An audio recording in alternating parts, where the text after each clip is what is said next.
zimangoona kuchitika poti akazi ena samayamika, koma ndithu kukhala mamuna ndi zipweteko zochuluka, ndipo ndi chifukwa chake amunafe sitikhalisa kwambiri ndi moyo kamba ka mariski omwe timatenga. Mupeza mamuna wakwera pamwamba poti atate agwe moyo sukhalapo, koma wakwerapo kamba kuti mzimayi ndi ana adye ndi kuvala.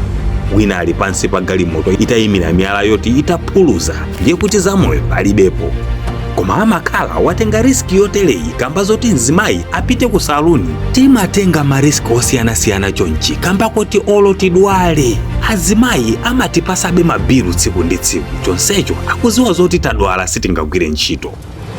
Ambiri sitigonesa mokwanira, chokudya sitimachinjoya mmene azimayiyo amachitira kamba kamavuto apakhomo. Umatha kukhala kuti zinthu sizikuyenda, uli ndi ngongole zosayamba, ndiye upite ku nyumba upeza mwana wabwezedwa ku sukulu kamba ka fizi, ufa watha palibe, mwana wina wadwala akufunika ku chipatala, ndiyeteti imakhala kuti ndi 4 renti kufunika, mvula yagwa mbewu kumunda kufunika kukadzala, ukafika pa nyumba olo mkazala nkhule nkhani yosekesa bwanji, umangomwetulira mozikakamiza poti iyeyo sunayambane naye, koma mkati muli ziphinjo zochuluka. Ameneyu ndiye mamunayo.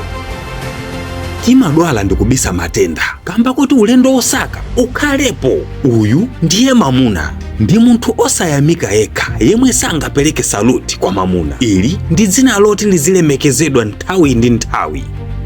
Osati mamuna akafika pakhomo m'malo momwe apeperera mabala aululu omwe ali nawo mu mtima mwake ndi kumayambanso kumamupasa ziphinjo zina ngati kukhala bize m'mafoni mwake kuona yemwe amalankhulana naye anapita kuti, wadya chana anapitako, m'matumba mwatsala zingati.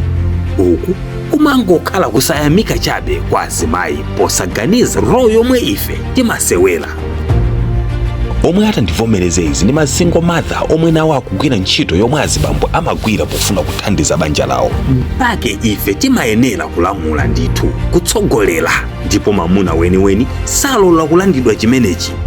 Mamuna ndi mamuna, afupike, atalike, opanda ndevu, wadazi, wamatewe, pelekani ulemu ndi sailuti kwa ameneyo kamba ka dzina lake lokhalo ali nalo la umuna. Share this.